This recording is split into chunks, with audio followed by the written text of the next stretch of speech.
Hey everybody, I'm Belinda Sandor. Welcome to Lessons from the Cockpit. Let's get started.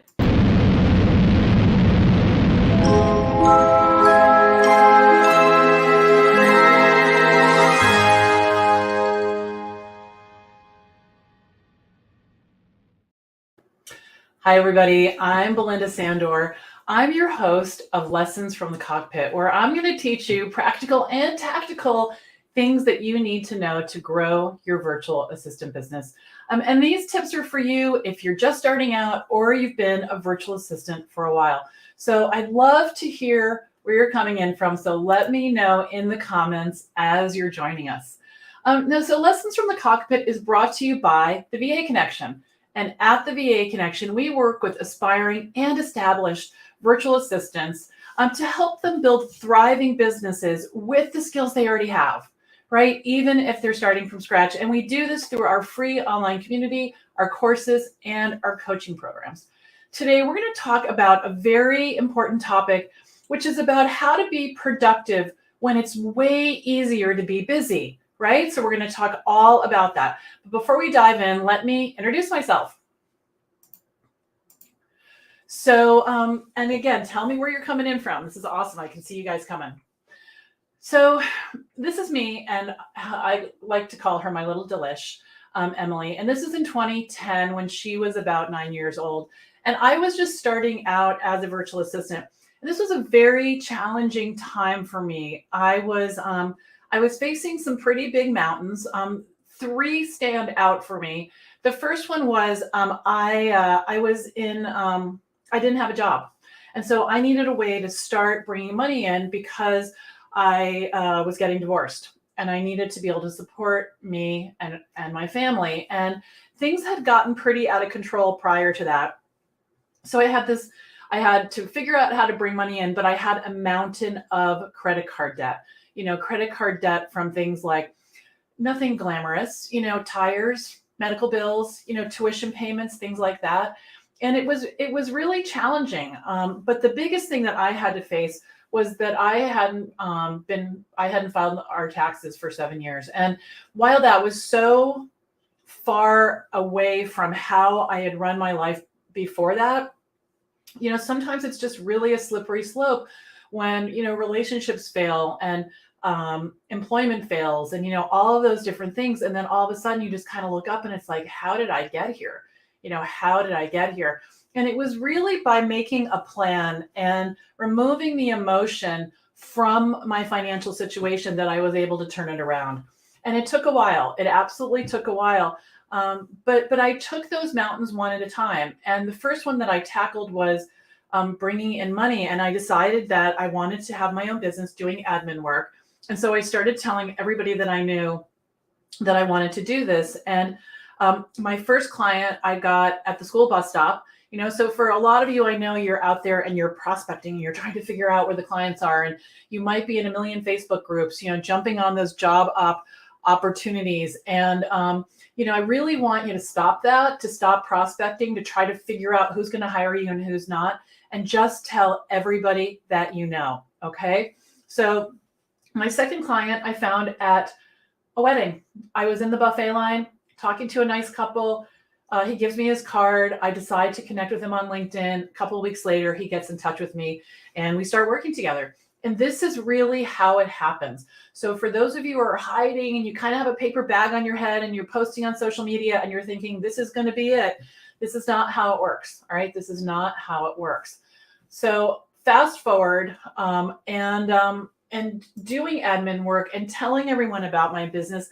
I've been in business since 2010. My company is called Rocket Girl Solutions, and I've worked with over 225 clients during that time and made well over $1 million by telling people that I know. And there are other things as well that we learned about in VA school. We also learned about in the Kickstart Challenge, and we're going to have that again starting next week. So I'm going to tell you about that too. Okay. Good.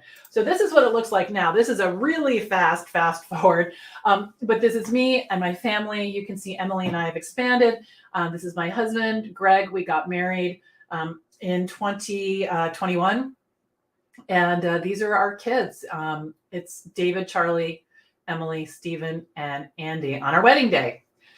And, life is really different now because I created this systematic approach to really figuring out how to turn this ship around, because it was a big ship. It was a 6-figure in debt ship. But it was so worth it, because by doing the hard work, by staying focused, by being productive and not busy, which is what we're going to talk about today, I was able to get rid of the credit card debt, enter into a payment plan with the IRS, get that handled, and bring in a steady stream of clients, which in turn created a steady stream of, money and work, which has been amazing. All right, so you guys ready? Let's do it. Okay, so when you're a virtual assistant, or sometimes it's even harder before you get started, because when you have clients, it's like, okay, I'm doing the client work, so at least you feel productive in that way. But when you don't have the clients yet, it's really easy to get distracted by all the things, right? Well, I need to do my website and I need to do this, and we can feel like we're running around in circles. And I don't want you to do that, because it's not going to move the needle on your business, and it's not going to get you where you need to be. So you really want to be deliberate in your planning, and really productive with your time. So first, let's start with what productivity is. But let's say hello first. Hello, Kimberly. Hello from Stuart, Florida. That must be Tammy, I think. Hello to Laura from Calgary, Alberta. And here's Tristy from Billings. And there's a bunch more of you. So tell me who's here. I want to know. All right, cool. All right, so let's jump into the definition. I always like to dive into the definitions, because I think it puts us on a level playing field. All right, so the definition of productivity is the measure of efficiency of a person, machine, factory, system, etc., in converting inputs into useful outputs. Okay, so if you think about it, you're inputting your time, you're inputting your energy, you're inputting your brains, all the things, your energy mostly. That's like the big thing, right? And you want to make sure you're getting useful outputs. So a useful output is something that's, like I said, is going to move the needle in your business, right? So I want you to think about that and let me know in the chat, what are some useful outputs that could help you with your business? Like your website is finished. That's a useful output, right? All your contacts are together in one place. That's a useful outlet. There are many things that you can do that when focused, you can make a lot of traction. So I want to talk about what gets in the way for a few minutes before we dive into what you can do. Okay. So do you guys get that? Useful outputs? Okay. So one of the productivity busters that I see is when we don't have the tools we need.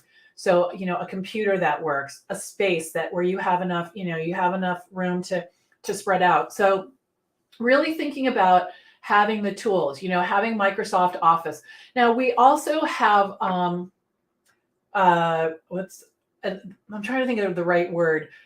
We sometimes will have shiny object syndrome when it comes to tools. All right. So two things might happen. One is that we keep, when it comes to software, let's talk about software. We might think that, we need to keep trying something new, like, what are the, what's the best CRM? What's the best website? What's the best this? And we just jump all around the place. Okay. So I don't want you to do that. I want you to pick a tool that works for you, and I want you to stick with it. And here's the flip side of that. This is the point I was trying to make. I don't want you to buy a bunch of tools in anticipation of needing them. Like, oh, this software is having a sale, and if I buy it now, it's only $11 a month versus $19 a month, and that's such a good deal. I can't pass that up, and I know I'm going to need it. Don't do that. Wait until you need it, because the money that you waste in the interim until you need it, it's not going to be insignificant. And I have done this. One time I decided I was going to start a podcast, right? And which I never did. And, but the thing is I paid for Audio Acrobat for 2 years. 2 years. It was $20 a month, because I looked at it like a gym membership. I thought, if I quit the gym membership, I'm never going to get in shape, right? So don't think about your tools like that. You need very few tools to run your business, but you do need to make sure you have them in place. Okay, good. Here's another one, sharing the tools that we need. All right. If you need scissors in your business, I want you to go buy yourself a pair of scissors and not keep going to the kitchen drawer to get the scissors. Okay. That goes for pens. That goes for, all of the things, whatever it is. I mean, there are things that I use like a ruler. Sometimes, I have something typed and I print it out and I need to move through with the ruler. I have my own ruler. So go to Staples, Office Depot, wherever you go, and it's probably all in, just, $20, $30, $40, but get the tools you need and don't share them. Okay. The next one is not handling tolerations. And this is something that we can be really guilty of. And it could be the toleration is a pile of papers on the floor next to your desk and you have to keep stepping over them. Right. And I know that individually, each toleration might not seem like a big deal, but collectively they are. So take a few minutes to just go through, like from time to time, I need to just go through my office and pick everything up because I tend to have piles of things and just go through them and file, sort, shred, whatever it is, pay the bills, and just get it wiped out. Because what happens is every time you see the pile, most likely it's like, oh, I got to do this. Oh, I got to do that. Right. And Lisa says guilty. And then she says guilty again. Right. Right. And we just keep tripping over this. So let's see what we've got going on over here. Okay. So we've got Lisa's here from Virginia Beach and Frederica is here. And Melanie is in cold UK. Yeah. Website finished. Yeah. First newsletter done. I've gotten a few contacts. So going after more. That's great, Tristy. That's awesome. Awesome. Awesome. And Melanie says, website needs to be finished. New printer needs to be installed. Need to do the debit card course. Yes. And we just improved that debit card course. So it's going to take a fraction of the time that it would have taken before. Okay. Hello, Tori from upstate South Carolina. Yeah. Tolerations has been an issue for a little bit. Yeah, I know. And here's the thing. It's not just the inconvenience of the toleration. What it really is it's the energy that gets sucked out, So here's an example. This was a big one for me. So when I lived in Boston, there was a butler's pantry. It's sort of like a built-in china cabinet, super cool. And there was a project that was happening in my building. I lived in a Victorian building, and there was something called pudding stone or something, and they had to chisel it away. So there's all this equipment making these loud noises all day long. But the other thing that happened was there was a fine dusting all over my entire condo, like unbelievable. You go to the mantle, you wipe it off, and you could see it on your finger. Okay, well, that was one thing. But in the butler's pantry is the china and the crystal and the glasses and, all the vases and all the things. And I couldn't go to the kitchen without walking through the butler's pantry.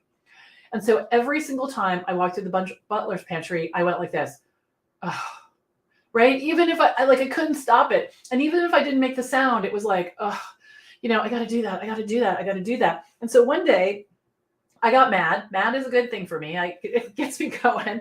I got mad and I just said, okay, enough of this. And I just one shelf at a time cleaned it. And then every time I went through the butler's pantry, instead of being like, ugh, energy suck, vacuum on my face, I was like, that's so nice.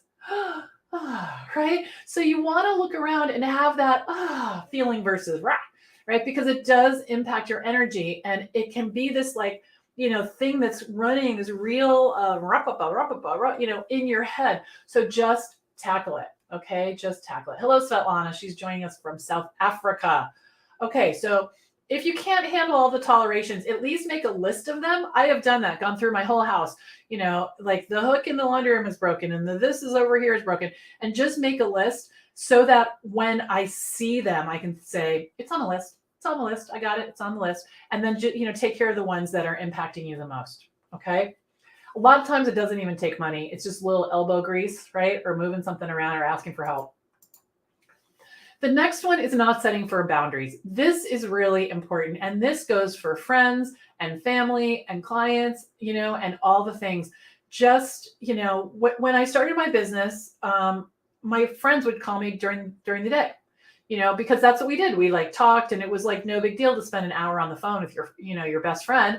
And I can't do that and have a productive business. Like that is impossible. So I call my friends when I'm on a walk. I call them when I'm in the car. I call them when I'm cooking dinner. I call them when I'm cleaning out the linen closet, or working in the garden or doing Chicken Village. But I don't call them during the day, and I never call them from my desk. Like that I can't do that anymore. Now I had to train them, and it took a little while, but I did. And the other thing you can do, when I had a job, I had a lot of responsibility and I managed some people, and they were coming to me all the time asking me questions. And so when I needed to be productive instead of busy, what I would do is I would close the door to my office and I'd put a sign on it, door will open at 1:00. So everybody that came up to the door, they were like, okay, we're not going to interrupt her. We're not going to interrupt her, right? Because it was a clear sign. And you can do that at home too. You can do that at home too. So definitely set firm boundaries. And remember, you are in charge of the boundaries. It's not like you tell someone else and then it's their fault that they break the boundaries. You are in charge of your boundaries. So make sure you remember that and act accordingly. All right. Yeah. Yeah. Kimberly says, love making to-do lists and crossing off lists as they get done. It feels good and it keeps me on track. Yeah. And okay. All right. Let's tell the truth. How many of you have done something and put it on the list and crossed it off? Like I have so done that, right? Right. Yeah. Need that sign so bad. Doing that today. Yeah. Yeah. And I also have to be careful because, Greg is working in the living room and I go in the kitchen and I see him. I'm like, oh, wonder what he's doing, and he's always very sweet and polite. But, I've recently realized I'm interrupting him again a lot and I shouldn't do that, because he's trying to get something done too. All right. Now, this is the big one. Okay. This is the big one. Not having a plan. It's so important to decide ahead of time what you're actually going to do. And you can write it in your calendar. You can have it in Post-its. Like for me today, I have, these are my 3 priorities right here. Three priorities. Now I'm going to get a bunch of other stuff done too, but I'm not going to bed until this is done. Like no kidding. Okay. And it's so important to decide so that here's the thing right here. I know what to do next. I know exactly what to do next because this is the Post-it telling me what I'm doing. Well, this is the plan right here. I sketched out the whole plan. Okay. And what this is, and it's not anything like it's not complicated, but the thing is so this plan is about finishing the sales page, the sign up page for Website in a Box, which is kind of a big thing. We started a website from scratch. We had the Website in a Box, which is a way to set up a website for virtual assistants in just a couple of hours. But the thing is that there was no sales page so people could learn about it and buy it. It was all, like glue sticks and Scotch tape. And I decided it was finally time to do it. But the thing is that was the number one goal. I had other things going on at the same time, but anytime I could move that to the next place, I did. I would email Mark and he would send me the graphics and I would put them up and I would let him know and then he'd have an opinion and I'd fix it. And we just, kept going back and forth. And then as I noticed other things that we needed, I just jotted them down right here. And so today I'm going to finish this project and we're just going to go right down this list. And then I'm going to meet with Mark and we're going to all say we're done. And then that gets celebrated and then you guys will hear about it, right? So it's important to know what to do next because otherwise, for most of us, we don't have the luxury of deciding what we're going to do next when we sit down to do the work. We have to know ahead of time. That has to be decided so that we just get to work and there's not a lot of questions. And that's why these Post-its really help me because I just look and I say, oh yeah, that's what I'm doing. And I could easily say to myself, you're finishing this page for the Website in a Box today and not write it down so I can see it every 10 seconds and I could forget. And I know that sounds really pathetic, but that's the way it works. Or somebody would come in and, change what I'm doing. Or I could get an email and I could totally be looking in the other direction, right? So this is how I keep myself focused. And you guys know how to do that, right? You've done it for other things that are important to you. So you need to do that for your business. Okay. And then not having a clear goal. Okay, you have to have a clear goal. Really important. And it needs to be measurable and it needs to be achievable, and you just need to ask yourself, what's the next step I can take? What's the next step that I can take to get closer to the goal? And sometimes I think what we do, and it really is a productivity crusher for sure, is we think about the whole big goal. So when I started working on this website, I had to be really careful not to get overwhelmed. So the way I did that was I focused on the top 3 sections, and I didn't look at the rest at all. Top 3 sections. Mark and I worked through it. We got it to about 75%. We moved on to the next section and the next section, and we did like 2 or 3 sections at a time. And then when we got to the bottom, I looked back up and said, what did we leave out? Right? What did we leave out? But and then we went back and we fine-tuned and we tweaked, and one little thing at a time. And now today we're going to finish it. But I couldn't look at the whole thing because I would still be in bed, right? I would 100% still be in bed because it was so overwhelming. So we need to break it down. And it does require a lot of talking to myself, because that webpage, I can't wait for you to see it. It's so pretty. But if I hadn't just said to myself, and it took a lot of willpower for me, and knowing that it was part of the plan to just focus on the 3 sections, because I would have given up. I would have given up. Okay, so let's just see. We've got a question. Svetlana says, Belinda, I don't have funds for website in a box. One day you will. Of course you will. But if I have a customer who wants a website, what price will it be for them? Or is it not for our clients available? Great question. Last night I wrote the FAQ for that page, and it's being edited right now. But yes, you can, your clients can buy it. So if your client wants you to build it, you're going to want your client to buy it, and their price for now will be the same, $297. It might go up in the future, but for right now it's $297 for everybody. Yeah, $297 for everybody. I'm just trying to think about something for a second. Yeah. So, but have them buy it, in their own name, and it's only for one use. So each time you purchase it, it's for one website. So if you've got multiple clients, you can buy, each one will buy it. All right, good. Thanks for asking that question. So Tristy says, yesterday I was listening to you and it was about not being so readily available for clients. Don't let them know if you're working outside your hours is a great boundary. They need to know when they can reach you and when they can't. That's right. That's right. Yes, absolutely. Yeah, that's true. And you set the standards. It's like, if a client emails me and I can tell that they are upset, that's not actually, that's not right. Let me back up. If they're upset and it's just like an emotional explosion and they're just being, a little out of their box, I'm, depending on what I'm working on, I may or may not respond right away. But I tell them, I'll respond within a couple of hours or definitely that day and let you know what's going on. And, but for the most part, my clients do not come to me with things that are urgent, on fire, broken. And if they do, and they have a track record of being respectful, I'll help them. And if they don't have that track record, I'll figure out how I want to handle that. Okay, good. And Svetlana says, thank you. I had a query about that. Good. Now here's something that's going to be a little counterproductive. All right. Once you're clear about what you're trying to accomplish, you need to slow down. When we rush through things, it just sort of is haphazard, and there's usually multitasking involved, which we know is dangerous, right? We've already established multitasking is dangerous. So I want you to slow down and make the plan. I didn't make this plan in 10 seconds, right? But everything is on here, and as I thought of something else, I put it on here. I'm like, oh yeah, I got to do that. Oh yeah, I got to do that. And so the plan was added to, but when I work on this project and all of my projects, I'm doing it at a pace where I can concentrate and I know what's next and I'm being thoughtful, because one of the most important things to bring to any project is your thoughtfulness, right? And you can't be thoughtful when you're going at the speed of sound. Okay. So slow down and make a plan and then execute it. Good. Okay. So here are some strategies that work for me. Okay. And Lisa says, I can't see the comments in chat. That could be because people are coming in from all over the place. So we're live streaming on the Facebook business page. We're live streaming in the VA connection.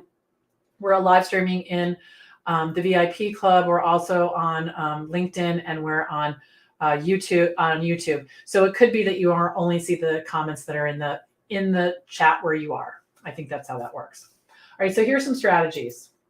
I begin work pretty much the same time every day. That's a huge one. I prioritize my day and my week and my month. So I'm always looking ahead. What's tomorrow? What's next week? So I have spent a lot of time understanding next week so I can make sure that I'm ready for what's happening, and also the whole month.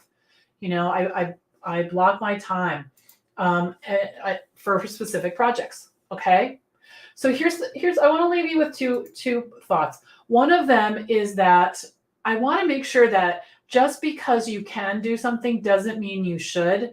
There are places where you can get help. There are places where you guys can, help each other, especially those of you in the VIP club and VA school. And so it's really important to think about, is this valuable? Should I do it? Is it going to move the needle before you spend time on it? So Melanie says, it's so easy. Yes, it's so easy to post something without fully proofreading. I feel like everything I post is an advertisement for your services. That's exactly right, Melanie. That's exactly right. It is. It definitely is. All right, so let's skip this slide. I meant to take it out of the slide deck, and I didn't do that. So we've got just a couple seconds left. So I want to tell you that we are having the Kickstart Challenge next week, starting March 6th at noon. Now, if you have already attended the challenge, come again. If you're in the VIP club, if you're in VA school, no matter where you are, come to the Kickstart Challenge. I love to have you. I love to have people who've done it multiple times. And I think that each time you do it, everything sinks in a little bit more. So on Monday, we're going to be starting off with the services that you can offer as a virtual assistant. Tuesday, one of my favorite days, we're going to be talking about how to talk about your work so that people understand what you do. On Wednesday, we're going to talk about how to attract clients to you so you're not chasing them. And then on Thursday, we're going to talk about the systems you need to support your business. And I'm going to open enrollment to VA school. So for those of you who have been thinking about joining me in VA school, next Thursday is your day. All right, next Thursday is your day. And then on Friday, we're going to have an epic Q&A. And for those of you who've been around a little bit longer, we're going to have some bonus sessions. We're going to have some prizes. We're going to have all kinds of things. So thank you for coming. So sign up at vachallenge.info, vachallenge.info. And I would love, love, love to have you. Looks like Glenda's joining us. That's awesome. Okay, good. So have a great rest of your day. And we're going to have orientation in a couple of minutes. For those of you who are new to the VA Connection, pop on over there. And thanks for coming. And I'll see you next week at Lessons from the Cockpit. Bye for now.